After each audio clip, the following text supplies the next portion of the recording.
इस बिल में अगर आप देखें तो ये कहा गया है कि इसके लिए पहले खसूसी डील ये होगा सेंसस के बाद नए सिरे से डिलिमिटेशन के बाद फिर ये लागू होगा।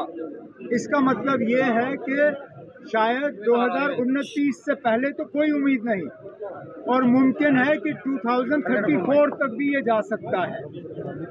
अगर ये इतना लंबा सिलसिला है कि इसमें 10 साल तक लग सकते हैं ये रिजर्वेशन इम्प्लीमेंट करने में, तो इसके लिए स्पेशल सेशन की क्या ज़रूरत थी?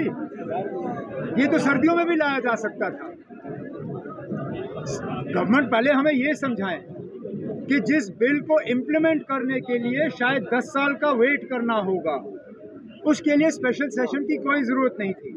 हम तो सोच रहे थे कि स्पेशल सेशन बुला के अभी पास होगा और इस इलेक्शन में लागू करेंगे, लेकिन बिल पढ़ने के बाद पता चला कि इसमें कम से कम 10 साल लगेंगे इसको इम्प्लीमेंट करने में।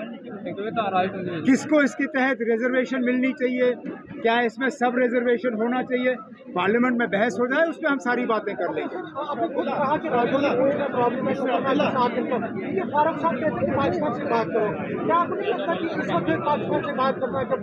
अब हमने हमेशा कहा है कि बातचीत के लिए माहौल बनाना हो, और बातचीत के लिए माहौल बनाना वो सिर्फ भारत या इंडिया की जिम्मेदारी नहीं है। बातचीत के लिए माहौल बनाने में ज़्यादा जिम्मेदारी पाकिस्तान की बनती है। और रजौरी जैसे वाक़यात, कोकरनाग जैसे वाक़यात, श्रीनगर जैसे हमले अगर ये होते रहे तो जाहिर सी बात है कि बातचीत के लिए माहौल बनेगा नहीं। मैं भी आज कहता हूँ बातचीत के हक़ में हम सब हैं, लेकिन बातचीत के लिए माहौल बनाना ये अकेले इस मुल्क की जिम्मेदारी नहीं है।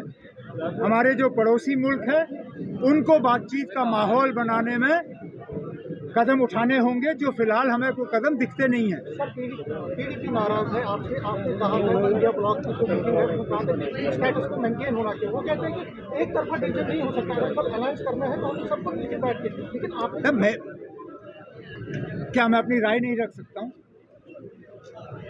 मैंने अपनी राय रखी ना, मेरा हक है, मैं अपने पार्टी की तरफ से वहाँ राय रख सकता हूँ। मैंने अपनी राय किसी पर ठोसी नहीं, मैंने वहाँ से वॉकआउट नहीं किया, मैंने मीटिंग बॉयकॉट नहीं किया। मैंने सिर्फ ये कहा कि जब सीट शेयरिंग पे आप लोग बात कर रहे हो एक फॉर्मूला होना चाहिए। मेरी तजवीज़ ये है, अब उस तजवीज़ को कबूल करें ना करें वो अलायंस तक है। मैंने अपनी राय रखी ना, मैं अपने राय से पीछे नहीं हट रहा हूँ। और अगर हमारा मकसद बीजेपी को हराना है तो हमें उन सीटों पे अलायंस करना है जहां बीजेपी को जीतने की उम्मीद है। अब्दुल्ला साहब, मुझे नहीं लगता है कि बीजेपी को कश्मीर से कोई सीट मिलनी है। मैंने सिर्फ अपनी राय रखी है, बाकी अलायंस का वहाँ क्या फैसला होगा उसके बाद हम जैसे आपने कहा बातचीत से बात होती है, आपने कहा बातचीत से बात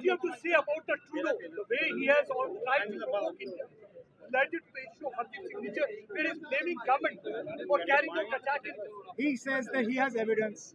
Let him present that evidence in front of the international community. At the end of the day, he claims that it is on the basis of an ongoing investigation that he has made this claim.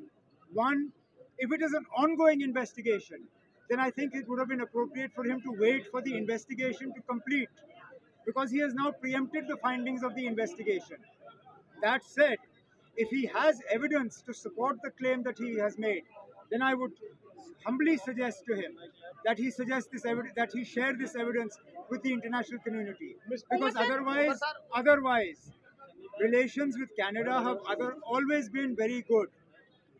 This runs the risk of damaging a very strong bilateral relationship, which would be very unfortunate. Mister Abdullah, जैसे कि आपने कहा कि पड़ोसी देश से बात होनी चाहिए, मगर जैसे मैंने कहा जनाब कि बात करने के लिए माहौल बनना चाहिए। माहौल अभी है नहीं। हम हमेशा बातचीत के हक में रहे हैं, आगे भी बातचीत के हक में रहेंगे। मुझे हमेशा अटल बिहारी वाजपेयी साहब के वो अल्फाज याद आते हैं कि हम अपने दोस्त बदल सकते हैं, हम पड़ोसी नहीं बदल सकते। वो मुल्क हमारा पड़ोसी रहेगा ही रहेगा, चाहे हम कुछ भी करें। लेकिन बातचीत के लिए एक माहौल बनाना जरूरी है, उसमें उस मुल्क को काम करना होगा। तो many regional parties, Jammu regional parties demanding Jammu as an individual state, और उनका कई बार ये चीज़ रहता है कि कश्मीर को जो है वो मोर प्रायोरिटीज दी जाती हैं। कई बार Kashmir centric parties, Kashmir leader की तरफ से जो है जम्मू को डोमिनेट किया जाता है, डिस्क्रिमिनेशन होती हैं।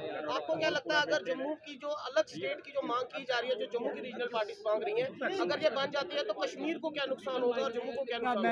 मैं इन सवालों का जवाब देता नहीं। जो बंटवारा होना था जम्मू कश्मीर का वो हो गया है। हम उस बंटवारे को रोकने के लिए सुप्रीम कोर्ट गए। अब आप नए बंटवारे का यहाँ सिलसिला शुरू कर रहे हो। मैंने इस जवाब में पढ़ना ही नहीं है।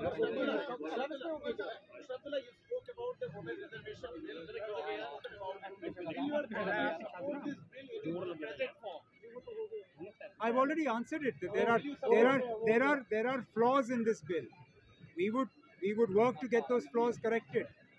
The fact that it is going to take so long to implement is in itself a major flaw of the bill. I don't see how it will be possible for us to unilaterally announce a support for a bill that we believe still has gaps in it. तो sir Kashmiri पंडित को कब वापस बसाया जाएगा? बुखार से कश्मीरी पंडित हमेशा डरता रहा है कश्मीर घाटी में जाने से। उसके बाद अगर आप देखें तो स्टालिन जी ने एक बयान दिया इस कंट्रोवर्सी को खत्म करने के लिए। मुझे नहीं लगता उसके बाद मुझे कुछ कहने की। सर कश्मीरी पंडित को डर लगता है कश्मीर घाटी में जाने से। पिछले दिनों जैसे आपने अभी अपनी स्पीच में भी कहा कि अब आखिरकार जो रूट्स है कश्मीरी पंडित के कश्मीर घाटी से ही जुड़े हुए हैं, तो क्या लगता है आपको कश्मीरी कौन उससे एतराज कर सकता है? ना, हम तो बार बार कहते हैं कि हम उनको वापस आते हुए देखना चाहते हैं, लेकिन मैंने हमेशा कहा है आप उनको घसीट के वापस ले नहीं सकते हो। वो इसलिए वहाँ से चले गए क्योंकि उन्होंने अपने आप को असुरक्षित समझा। जब तक वो सेंस ऑफ सिक्योरिटी आप उनको वापस नहीं लौटाते हो, वो वापस नहीं जाएंगे। उनको यहाँ से एक कैंप से लेके वहाँ दूसरे कैंप में बसाना वो कोई मायने नहीं रखती। वहाँ हालात इस हद तक ठीक करने होंगे कि ये अपनी मर्जी से चले जाएं और वहाँ खुल्लम खुल्ला बसें। हम तो वही देखना चाहते हैं। 33 साल से सर वो कोशिश कर रहे हैं जाने की।